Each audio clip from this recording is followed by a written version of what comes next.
feel better. And so we thought that and by the way, we were planning on doing this live in the branch at one point before things got so Yeah, crazy. I can't tell you how bummed my partner Greg and I are that we're not eating blackened grouper sandwiches.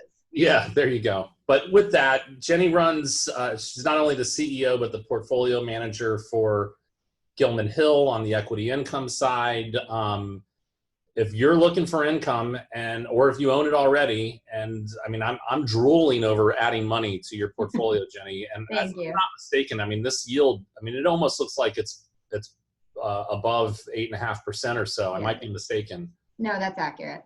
But the goal today is just to hear you speak and kind of get your thoughts on the environment and maybe the portfolio and whatever else is on your mind. So with that, thank you. Great, thank you. Okay, so I thought we would start off which is not what when we originally planned this, we were just going to talk about dividend income and the strategy. But given how crazy the world is, I thought it might be helpful just to give a big macro backdrop. I can do that first or second. Are you good with me kicking it off with that, Blake? Okay. All right, so I'll give a little bit of a state of the markets. We all know the state of the world. We're all experts now. But with respect to the state of the market, the question that I've been getting the most lately is, have we bottomed? And what shape of recovery it will be. Will it be a V, or it will be a U? What will the recovery look like?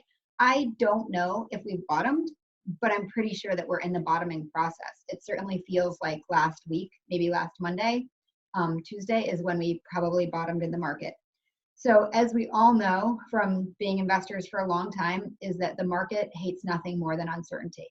And up until last week, there was tremendous, oppressive, incredible uncertainty. For me, having managed the same portfolio and lived through 0809, it was almost a more unbearable uncertainty than I felt in 0809.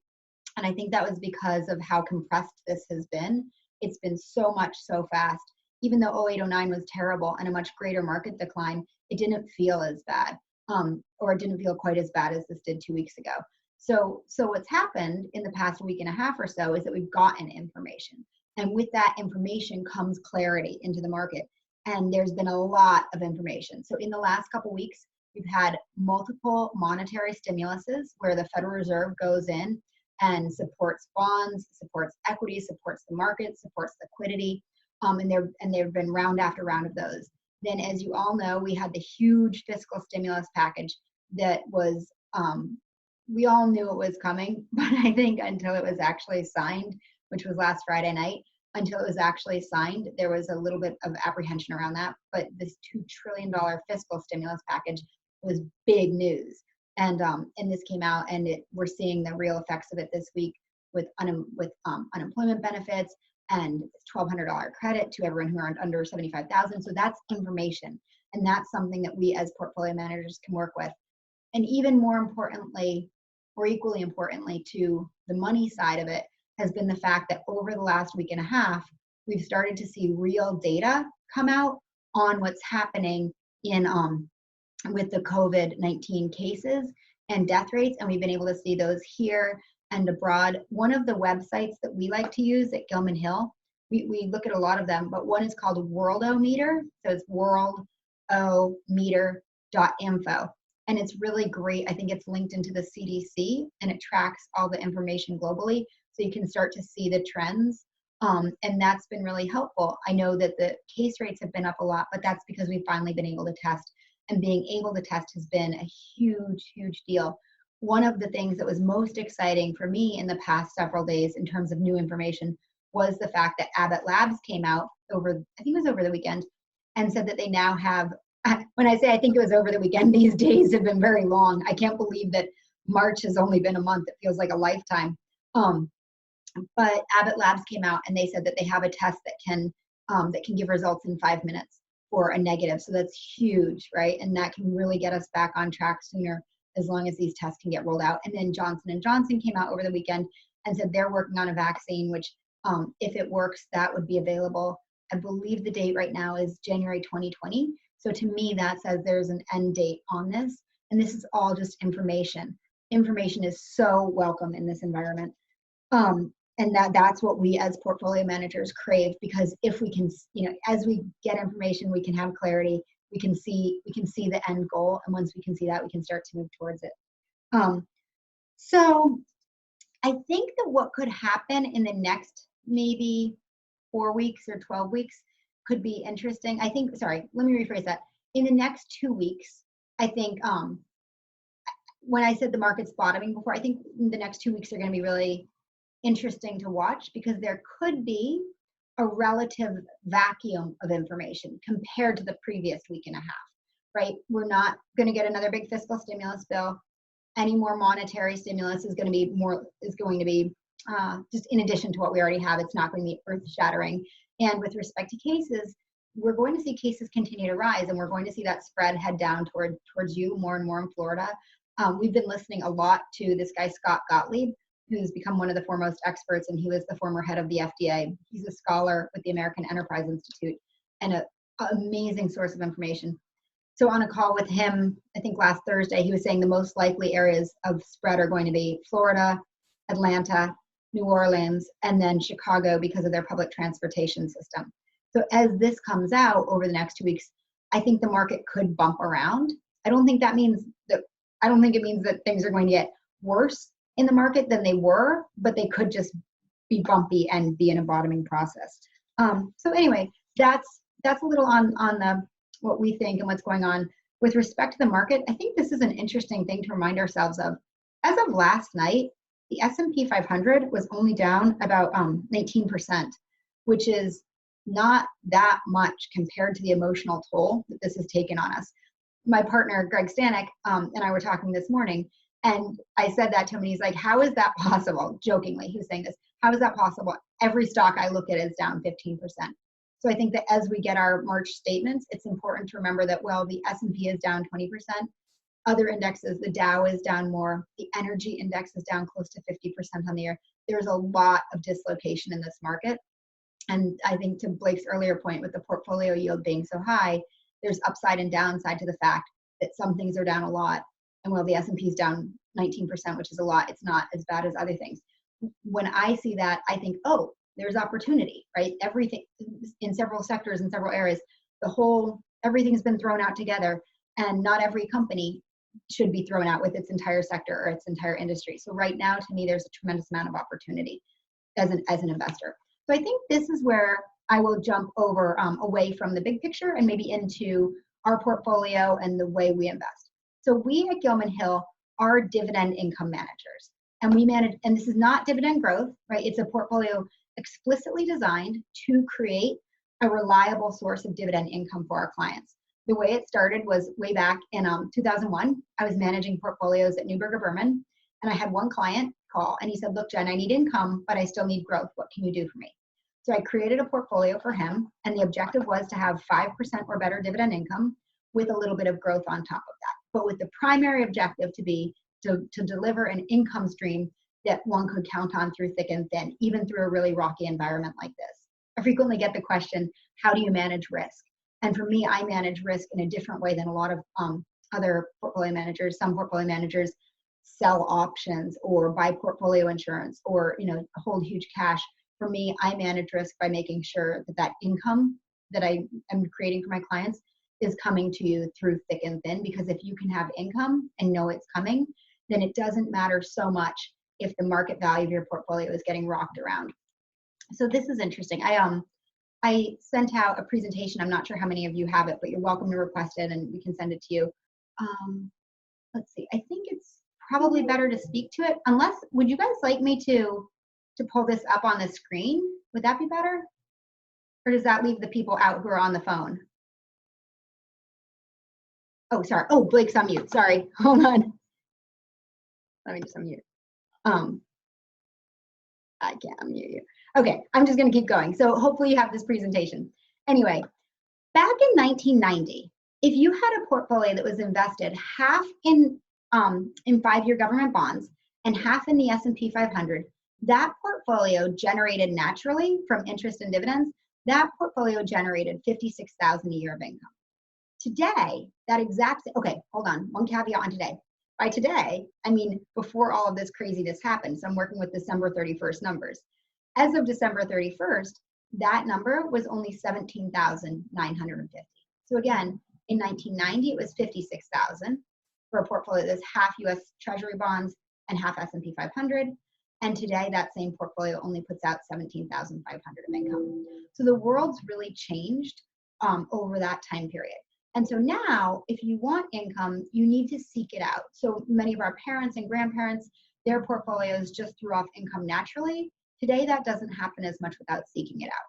So back then, the 5-year Treasury bond was yielding 5%. Today, it's well less than 1%, but for the sake of those numbers that I just used, at year end, it was 1.7. And back then, the S&P 500 yielded 3.3%. Today, that's just 1.9.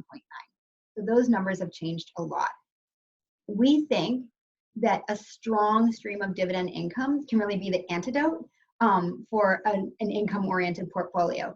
Unlike a bond, you're going to have market value fluctuation, but unlike bonds, you'll have growth potential over that. And unlike bonds in today's world, there's real income to be had.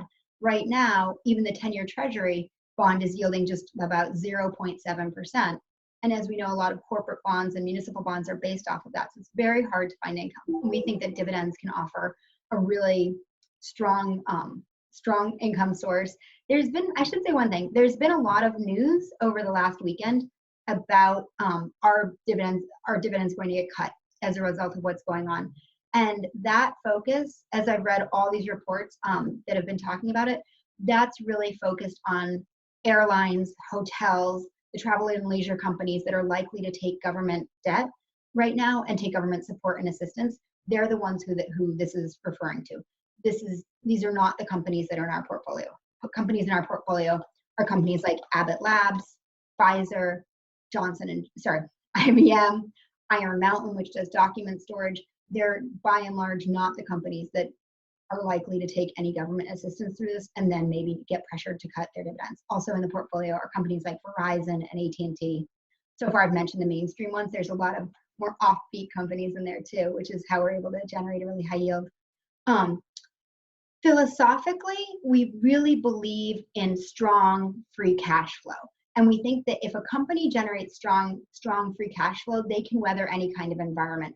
Even if they have debt, as some of our companies like AT&T do, they're generating so much cash that they end up being quite resilient to economic downturns. When we look for companies to put in the portfolio, what we do is we start with a very objective, unemotional screen. And so every Monday morning we run a screen. This is kind of interesting given what's gone on, but usually that screen for 25 years of running this, or 20 years of running this portfolio, usually that screen has about 330 companies on it. And what it looks for is it says, show me everything in the United States with above a 3.5% dividend yield and a decent sized market cap, and here's what you've got. And there's 330 companies on there. It's then my job to figure out which about 30 to 40 of those is going to return a really strong, really resilient dividend to you and can get you through thick and thin. What's interesting is because of the market dislocation, about another 125 companies have popped onto that screen in the last 2 weeks or so. So the number of companies available to invest in right now is up by nearly 30%. It's really an interesting thing, and it's something that we see rarely, especially in those numbers. Really, the last time we saw it this extremely was coming out of 08-09.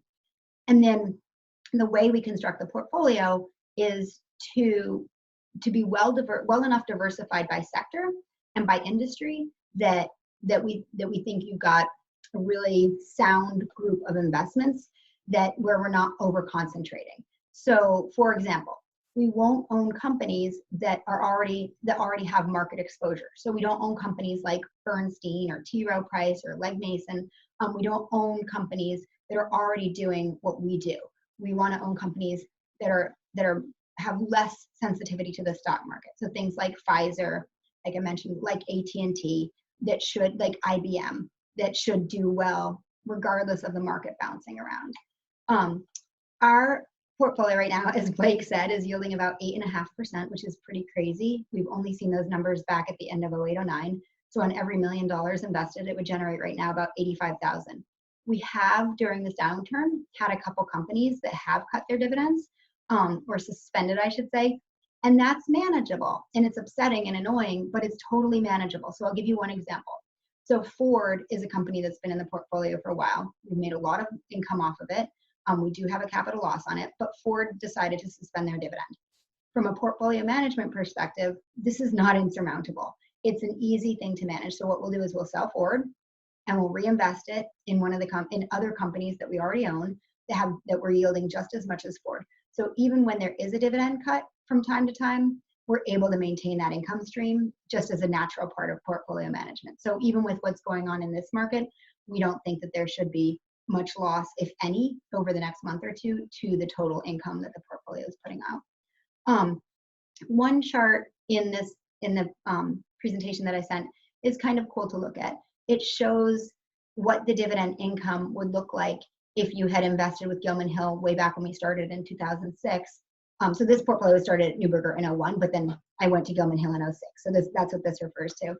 So what it shows is that even through 08, 09, the dividend income stays very, very steady and grows over time. Even when people take income out of it, whether they take all or some, and most clients do take all or some of the income out, even with income coming out, the overall annual dividend income increases. So even through things like 2008, 2009, the great financial crisis, it dipped a tiny bit for a short while, and then the income started growing. Even when the US debt downgrade happened in 2011, and the market was down 18%, even when there was the taper tantrum in 2013, or the Ebola crisis in 14, or the oil prices plunging in 15, 16. It's been a long time. It's been a rough time period over the last few years. And even with the market tanking at the end of 2018 due to China global growth scares, even with that, you'll see the dividend income was able to maintain and grow throughout that. We think even with what's going on with this COVID-19 virus, we think this is temporary. It's going to be really disruptive for a short while. It's going to impact GDP, but it's going to impact GDP for a couple quarters. It'll have long-term impacts in the way we behave, but it should not for any reason impact the ability of this portfolio to manage and generate dividend income over the long term. So that's about it. I'm going to wrap up with one of my favorite Warren Buffett quotes, which is, "The stock market is a device for transferring money from the impatient to the patient." The stock market is a device for transferring money from the impatient to the patient. And I keep reminding myself of this as we get through this period, and as I keep thinking to myself, okay, one day closer to the end, 1 week closer to the end, we're getting through it. And so that's about it. I think I'll open it up to questions from the Janney team. And if you want to email them questions, you're welcome to. I think they've got some in mind also. You guys, you can either just unmute yourself electronically, or you can hit *6 if you're on the phone. Hey, Janney, what about sectors on your side? Any particular sectors that you're more focused on than others? I wouldn't say more focused on than others. I'll say, there's always more opportunity at any given time. So by way of quick example, last summer, the summer of 2019, we did a tremendous amount of research on the retail sector. And if you were to look at the retail sector right now, it's just lit up. The yields look huge. We ended up not making any investments in that sector despite spending tremendous time researching companies like Macy's, Kohl's, Nordstrom, Gap, Tapestry. So that's a sector that looks very compelling, but there was nothing in there that we could get comfortable with. Energy, obviously, right now is really, really controversial.